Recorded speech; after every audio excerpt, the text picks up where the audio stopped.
सज्जनों, नमस्कार। आप देख रहे हैं हमारा channel Indian astrologer Atul Raina. हम नित्य प्रति आपको कुछ नई जानकारियां अपने चैनल के माध्यम से देते रहते हैं और जिन लोगों को यह जानकारियां अच्छी लगती हैं वह हमारे इस चैनल को सब्सक्राइब करें, लाइक करें, शेयर करें, अपने मित्रों और रिश्तेदारों से भी हमारे इस चैनल को सब्सक्राइब कराएं ताकि आने वाले समय में भी आप इन नई जानकारियों से अवगत होते रहें।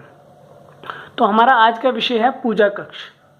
अर्थात जब भी हम लोग अपने घर का निर्माण करते हैं तो हमारे घरों में एक पूजा कक्ष भी बनाया जाता है, अर्थात एक पूजा रूम भी बनाया जाता है।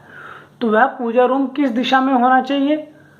वास्तु के अनुसार, ज्योतिष के अनुसार, तो वह हमारा पूजा रूम ईशान कोण में होना चाहिए।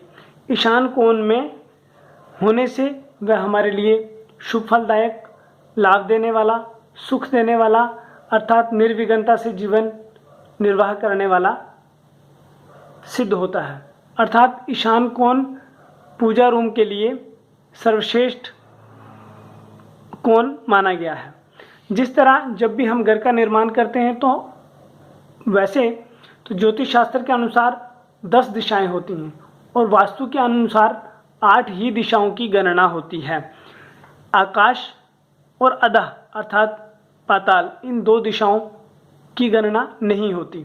तो वास्तु में 8 ही दिशाएं होती हैं, पूर्व, पश्चिम, उत्तर, दक्षिण, 4 दिशाएं और यह 4 कॉर्नर, इनको मिलाकर के 8 दिशाएं बन जाती हैं। आग्नेय कोण, नैऋत्य कोण, वायव्य कोण और ईशान कोण।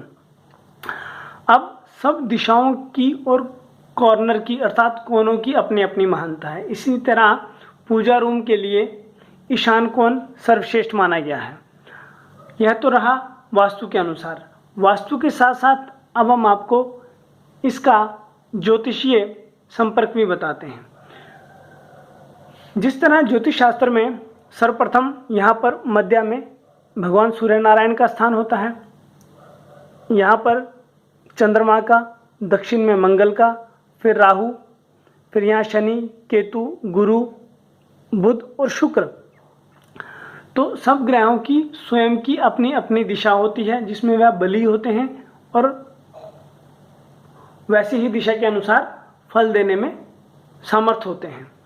तो इसी तरह से यदि आप देखें तो सूर्य एक पाप ग्रह है, मंगल पाप ग्रह, शनि पाप ग्रह, राहु पाप ग्रह, केतु पाप ग्रह और चंद्रमा भी कभी क्षीण होता है और कभी वृद्धि को प्राप्त होता है।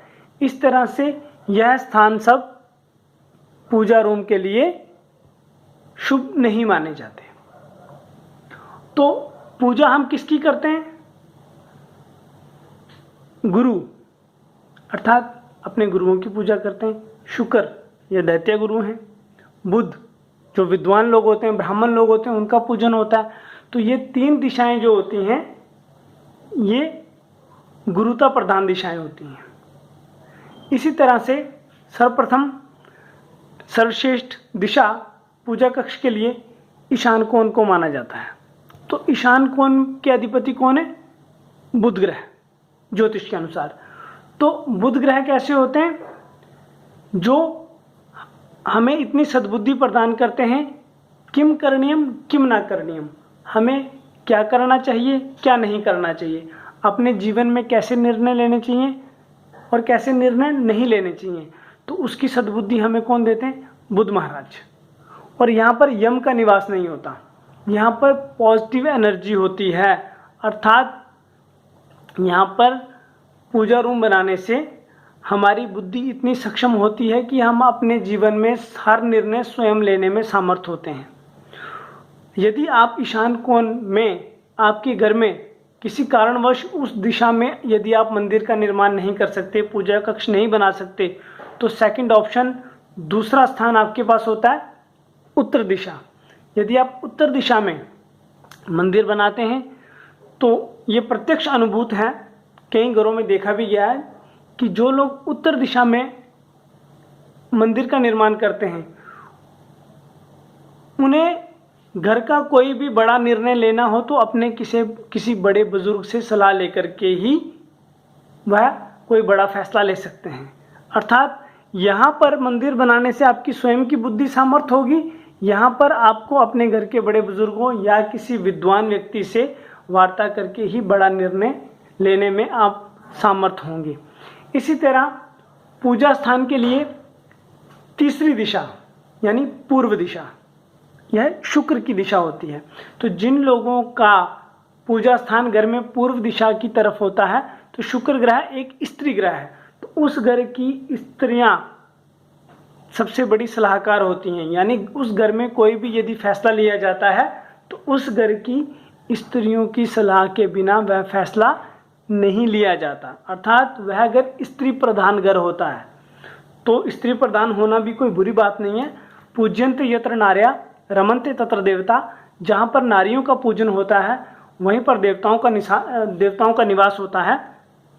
अर्थात जहाँ पर नारियों का पूजन होता है वहीं पर देवताओं का निवास होता है। तो कहने का भाव यह है कि पूजा रूम बनाने के लिए यह तीन अर्थात दो दिशाएं और एक कोण, यह तीन ही सर्वश्रेष्ठ मानी गई हैं। अन्य दिशाओं में कभी भी मंदिर का निर्माण ना करें, क्योंकि ईशान कोण में यम का निवास नहीं होता। एक बार पुनः हम आपको बताते हैं, ईशान कोण में कभी भी यम का निवास नहीं होता। पूजा कक्ष के लिए यह सर्वोत्तम दिशा है। यह दिशा ईश्वर की दिशा है, अर्थात यह दिशा भगवान की दिशा है। अध्ययन करना हो, पूजन पाठ करना हो, भजन करना हो, कीर्तन करना हो, उसके लिए यह दिशा सर्वश्रेष्ठ मानी गई है। पूर्व और उत्तर दिशा को भी शुभ माना गया है, लेकिन सर्वप्रथम पूजा कक्ष के लिए ज्योतिष के अनुसार, वास्तु के अनुसार ईशान कोण सर्वश्रेष्ठ माना गया है। तो सर्वश्रेष्ठ मानने के साथ साथ जो हमने आपको बीच में बताया, एक बार पुनः बताते हैं, अन्य सब यहाँ पर यह पाप ग्रहों के स्थान आ जाते हैं। अर्थात यदि आप इनमें से किसी दिशा में पूजा रूम अर्थात पूजा कक्ष का निर्माण करते हैं तो यह पापी ग्रह हैं। अर्थात घर में कुछ ना कुछ परेशानियां बनी रहती हैं। तो यह तीन दिशाएं जहाँ पर बुध एक सौम्य ग्रह है, अर्थात घर के सभी लोग सौम्यता से जीवन व्यतीत करें, आराम से रहें। बुध गुरु अर्थात लोगों में गुरुता प्राप्त करें। शुक्र अर्थात घर परिवार संसार के सारे सुख हमें उपलब्ध हों। यह है वास्तु और ज्योतिष के अनुसार ईशान कोण में, उत्तर दिशा में और पूर्व दिशा में ही अपने पूजा कक्ष का निर्माण क्यों करें, इसका वैज्ञानिक कारण ये रहा। तो इसीलिए जब भी आप अपने घर का निर्माण करें तो हमेशा अपना पूजा स्थान, आपका सर्वप्रथम निर्णय ये होना चाहिए कि ईशान कोण में। यदि किसी कारणवश आप ईशान कोण में पूजा स्थान का निर्माण नहीं करवा सकते तो उत्तर दिशा में, यदि उत्तर में भी ना करवा पाए तो तीसरा आप पूर्व दिशा में कर सकते हैं। तो इनमें से किसी एक दिशा में आप पूजा कक्ष का निर्माण कर सकते हैं। यदि आपको हमारी यह जानकारी अच्छी लगी, आप हमारे चैनल को सब्सक्राइब करें, लाइक करें, शेयर करें, कमेंट करें, और जितने ज़्यादा सब्सक्राइबर होंगे और उससे हमें भी लाभ होगा और हम शीघ्र अतिशीघ्र और भी वीडियो बना करके नई नई जानकारियों के साथ पुनः आपके साथ उपस्थित होंगे। धन्यवाद मित्रों, धन्यवाद।